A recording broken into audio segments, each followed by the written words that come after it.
is this? Tabletop Island, huh? Let's see what this is all about. Yo, peeps! Don't get wet! Don't get wet? Really? That was lame. Yeah, we'll see who gets wet. Don't let the sharks get you. Not gonna happen. I'm on the boat, see? Hey, easy there, Mr. Whale. Don't be hasty.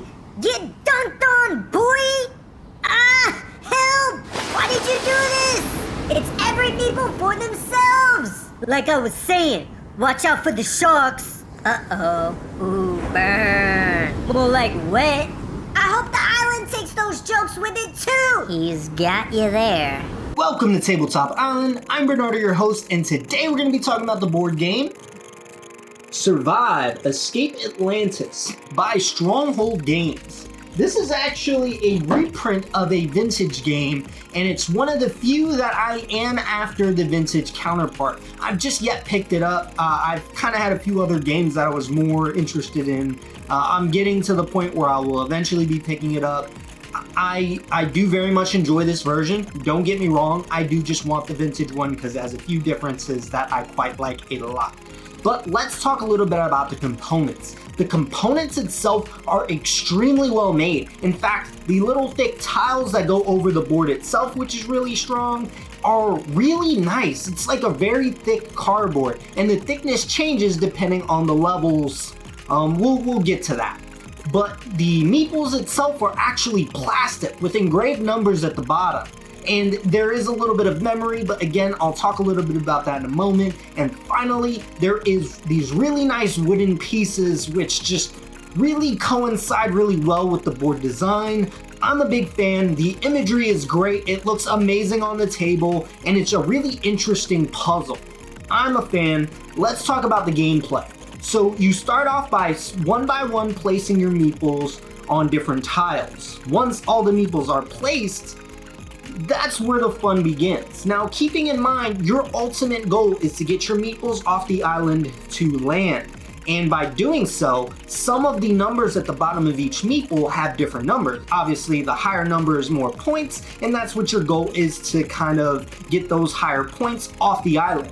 Now, that's where the memory is going to come in play. Because you got all these meeples on the board, you have to remember which ones are the higher point ones. Now, your opponent's going to try to get your kind of meeples itself destroyed, removed from the game. So you want to make it so you strategically place your high pointed ones really well. Because if you put them all on the first level and closer to the island, then when you end up with a boat that has maybe 3 of your meeples and that gets destroyed and all of those meeples get removed from the game, that's a lot of points you wasted because you got greedy.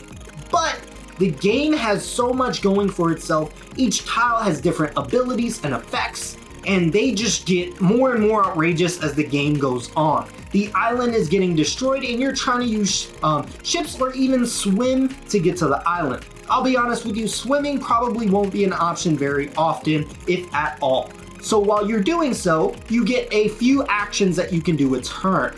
Within those actions, you can move, you can go on a boat, or you can move the boat. Now, all of these coincide extremely well. If you're in the water, your movement is delayed very much, and there's no way to get back on the island, and there are sharks in the game. I know, sharks. Sharks can actually eat your meeples in the water.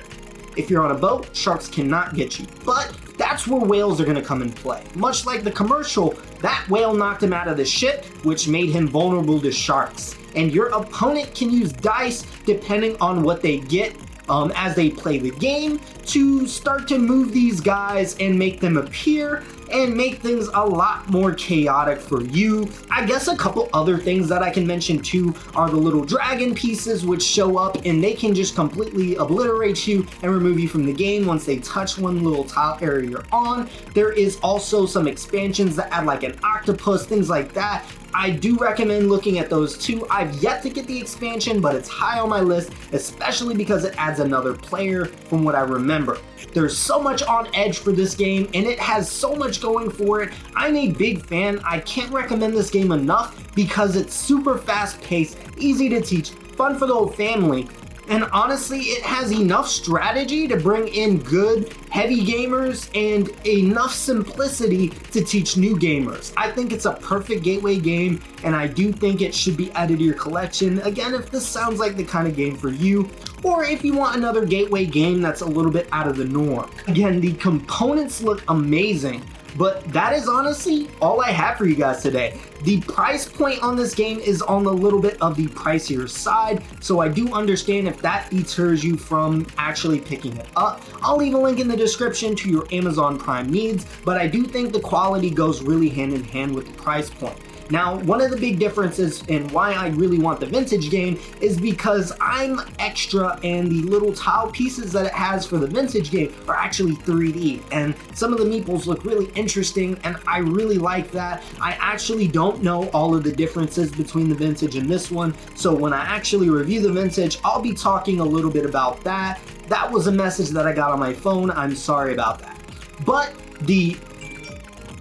that's another one. You don't need to be like me and hold out and wait for a vintage version of this game because it's not necessary. The reprint of this game is fantastic and I do highly recommend it, but that is honestly all I have for you guys today. If you are interested in notifications, there is a bell up there somewhere.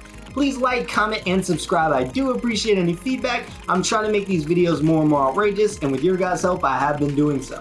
Monday, regular board game reviews. Wednesday, weekly updates / talks. And then on Fridays, my vintage board game reviews.